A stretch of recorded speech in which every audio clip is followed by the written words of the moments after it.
ओम श्री साईनाथाय नमः। बाबा की असीम कृपा आप सभी पर हमेशा बनी रहे और इसी के साथ आज का श्री साईं साचरित्र अध्याय 35 साईं दर्शन मैं प्रारंभ करने जा रही हूँ। साईं बाबा द्वारा सन्यासी की मृत्यु का पूर्व दर्शन। मानकर की कथा, बाबा को सदगति। साईं बाबा द्वारा सन्यासी की मृत्यु का पूर्व दर्शन। मद्रासी सन्यासी विजयानंद मानसरोवर की यात्रा पर निकला। मार्ग में बाबा की कीर्ति सुनकर वह शिरडी आया, जहां उसकी भेंट हरिद्वार के स्वामी सोमदेव से हुई और इनसे उसने मानसरोवर की यात्रा के संबंध में पूछा। स्वामी जी ने इस संबंध में और उनसे का वर्णन किया। उन्होंने संबंध में उसे सुनकर विजयानंद का हौसला पस्त हो गया। उसने यात्रा करने का विचार त्याग कर मस्जिद में जाकर बाबा के श्री चरणों का स्पर्श किया। बाबा क्रोधित होकर बोले कि इस निकम्मे सन्यासी को निकालो यहां से। सन्यासी बाबा के स्वभाव से पूर्णतः अपरिचित था। उसे बड़ी निराशा हुई, परंतु वहां जो कुछ भी गतिविधियां चल रही थीं, उन्हें वह बैठे बैठे ही देखता रहा। प्रातःकाल का दरबार लोगों से ठसाठस भरा हुआ था और बाबा को यथा विधि अभिषेक कराया जा रहा था। कोई पाद प्रक्षालन कर रहा था तो कोई चरणों को छूकर तथा कोई तीर्थ स्पर्श से अपने नेत्र तृप्त कर रहा था। कुछ लोग उन्हें चंदन का लेप लगा रहे थे तो कोई उनके शरीर पर इत्र मल रहा था। जाति पाति का भेदभाव भुलाकर सब भक्त यह कार्य कर रहे थे। यद्यपि बाबा उस पर क्रोधित हो गए थे, तो भी सन्यासी के हृदय में उनके प्रति बड़ा प्रेम भाव उत्पन्न हो गया था। उसे यह स्थान छोड़ने की इच्छा ही नहीं होती थी। 2 दिन बाद ही मद्रास से पत्र आया कि उसकी मां की स्थिति अत्यंत चिंताजनक है, जिसे पढ़कर उसे बड़ी निराशा हुई। वह हाथ में पत्र लेकर उनके समीप गया और उनसे घर लौटने की अनुमति मांगी। उन्होंने कहा कि जब तुम्हें अपनी मां से इतना मोह था तो फिर सन्यास धारण करने का कष्ट क्यों उठाया? ममता या मोह भगवा वस्त्रधारियों को क्या शोभा देता है? जाओ, चुपचाप अपने स्थान पर रहकर कुछ दिन शांतिपूर्वक बिताओ, परंतु सावधान, वाड़ी में चोर अधिक हैं, इसलिए द्वार बंद कर सावधानी से रहना, नहीं तो चोर सब कुछ चुरा ले जाएंगे।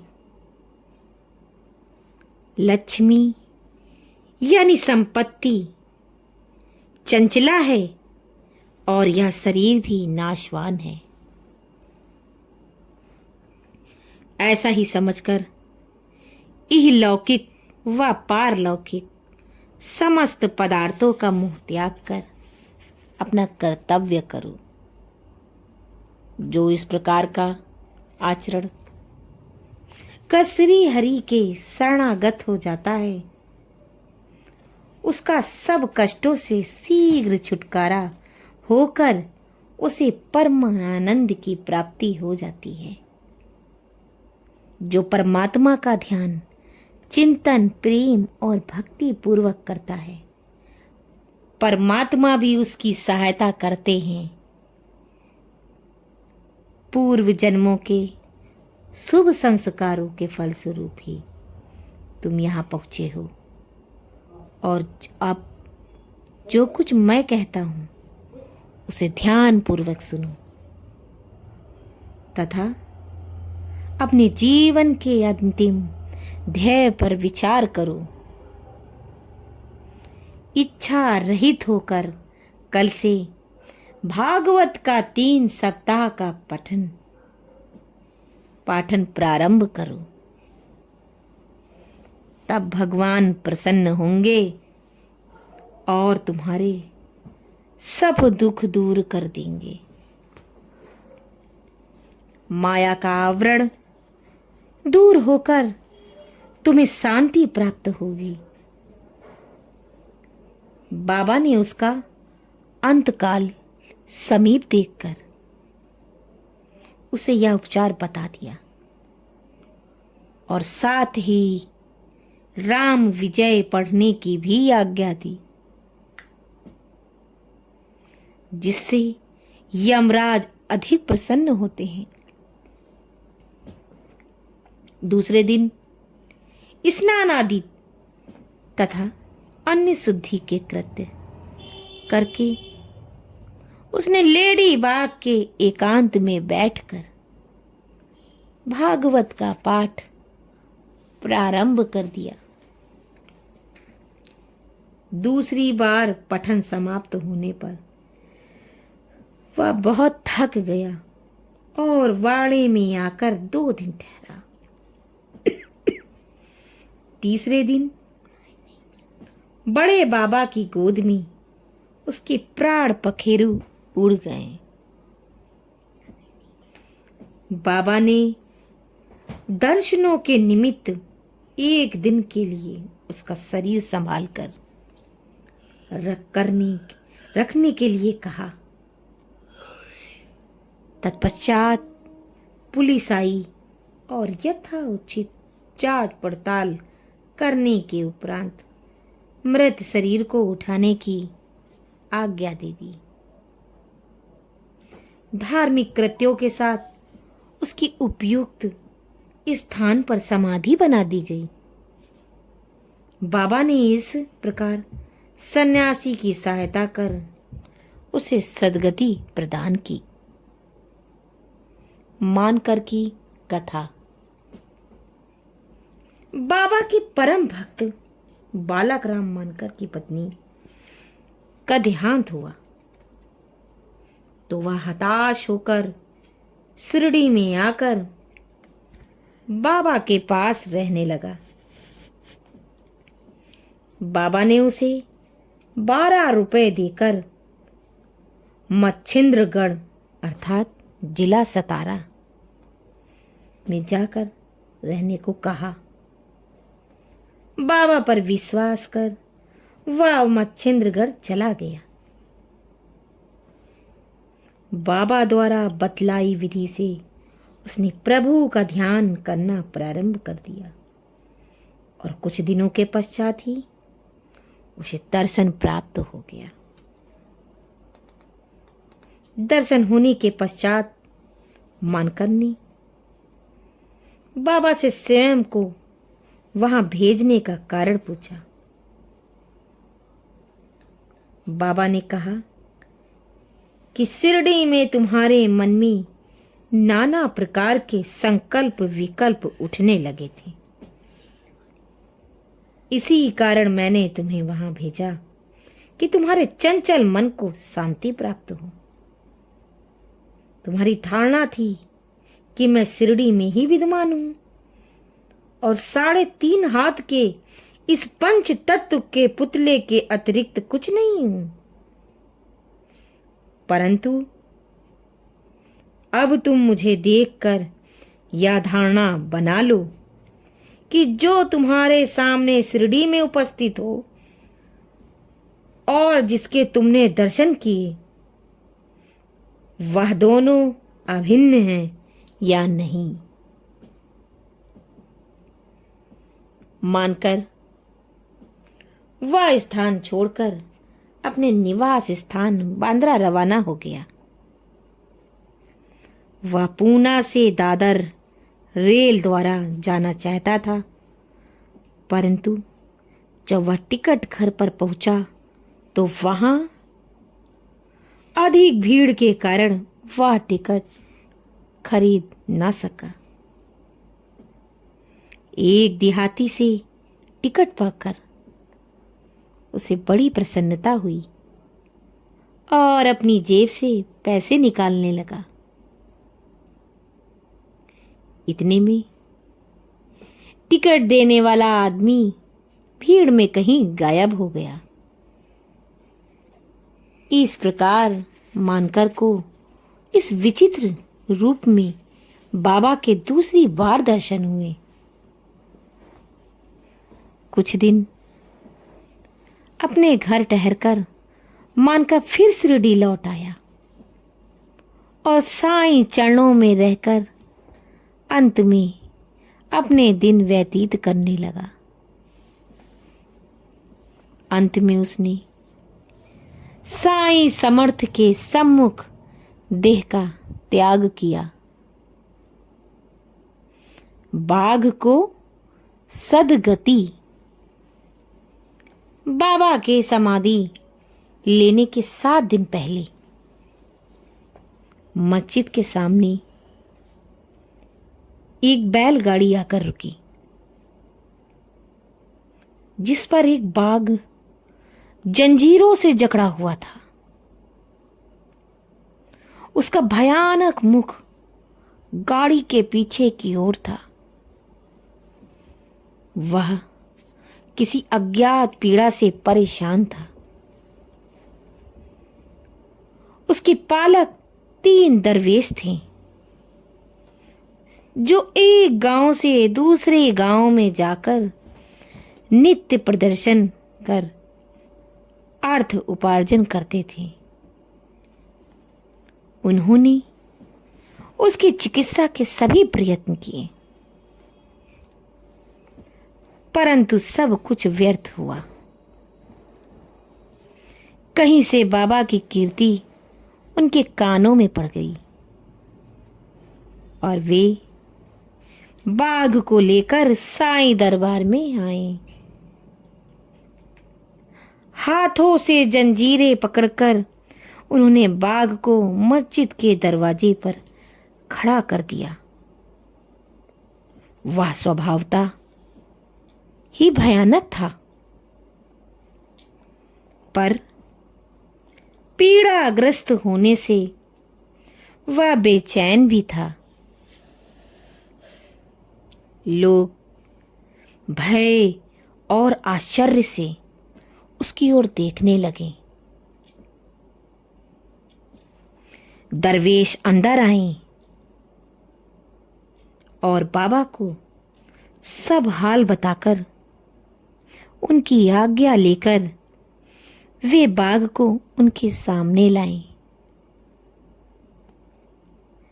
जैसे ही वह सीढ़ियों के समीप पहुंचा, वैसे ही बाबा के तेज पुंज स्वरूप का दर्शन कर एक बार पीछे हट गया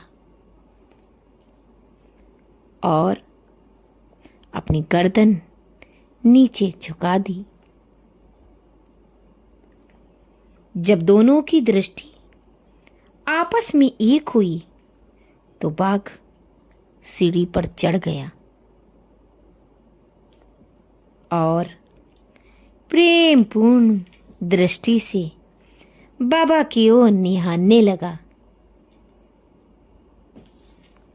उसने अपनी पूंछ हिलाकर 3 बार जमीन पर पटकी और तत्क्षण ही अपने प्राण त्याग दिए।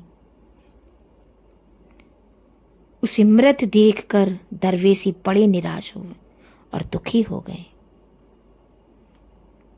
तत्पश्चात जब उन्हें बोध हुआ तो उन्होंने सोचा कि प्राणी की रोगग्रस्त था ही और उसकी मृत्यु भी निकट ही थी। चलो, उसके लिए अच्छा ही हुआ कि बाबा सी सरीखे महान संत के चरणों में उसे सद्गति प्राप्त हो गई। वह दरवेशियों का ऋणी था और जब वह ऋण चुक गया तो वह स्वतंत्र हो गया और जीवन के अंत में साईं चरणों में सद्गति प्राप्त हुई।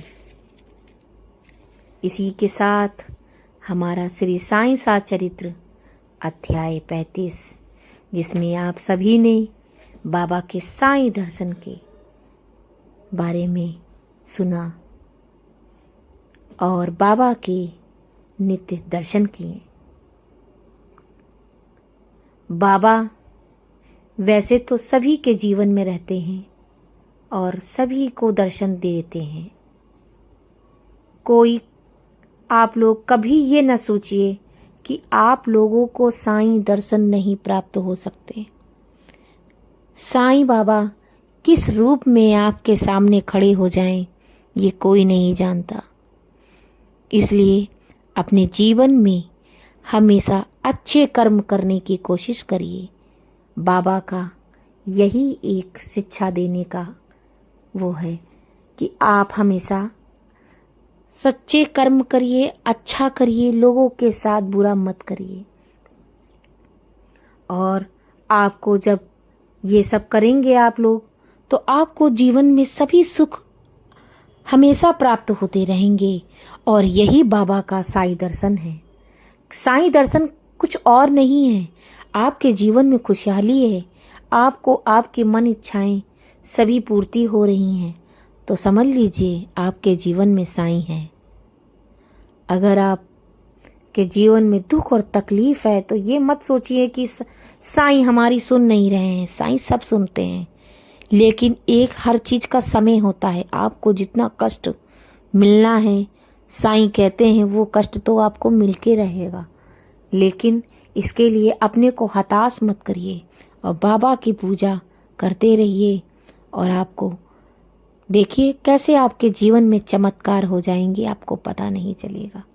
बाबा तो ऐसे ही हैं कि बता के नहीं आते, बस वो आ जाते हैं।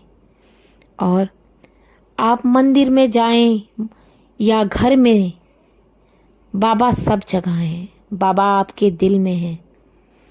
बाबा को किसी दीपक की आवश्यकता नहीं है।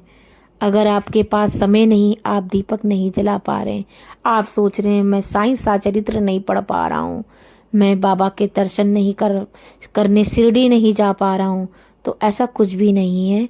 आप दिन में एक बार बाबा का सच्चे दिल से नाम लेते हैं और रात्रि में हो सकता है अगर आपके पास समय है तो आप शाम को रात में ही सोते समय थोड़ा सा ही साईं सचरित्र चाहे पढ़िए, लेकिन एक पैरा ही पढ़िए अगर आपसे हो सके तो। अगर आपके पास समय नहीं है तो कोई आवश्यकता नहीं है। आप बस बाबा का दिल से नाम लीजिए और बाबा को याद करिए और बाबा का धन्यवाद करिए कि बाबा आज का दिन हमारा बहुत अच्छा गया है, ये सब आपकी वजह से हुआ है और मेरे आगे का जीवन भी अच्छा जाए और अच्छा बीते। मेरे जीवन में जो भी मैंने आज के दिन कुछ भी गलतियाँ करी हैं उसको बाबा क्षमा करिएगा। अपना बच्चा समझ के मुझे क्षमा करिए, मुझे बुद्धि दीजिए ताकि मैं और अच्छा कर सकूं। इसी के साथ मैं आज का अपना साईं सचरित्र समाप्त करती हूँ। अगर आपको ये मेरा अध्याय अच्छा लगा है, बाबा का साईं सचरित्र आपको अच्छा लगा है, आपको सुनने में अच्छा लगा है, तो इसे ज़्यादा से ज़्यादा शेयर करिए ताकि बाबा के बारे में, बाबा के जीवन के बारे में, बाबा के अध्यायों के बारे में, बाबा कहते हैं कि हमारे अध्यायों को सुनने से, साईं सचरित्र को सुनने मात्र से, आपके पास समय पढ़ने का नहीं है तो मात्र सुनने से ही आपके सारे कष्ट दूर हो जाते हैं। तो ज़्यादा से ज़्यादा शेयर करिए ताकि हमारे सभी साईं भक्तों का कल्याण हो सके और उनके सभी कष्ट दूर हो सके। ओम साई राम, ओम साई राम, ओम साई राम।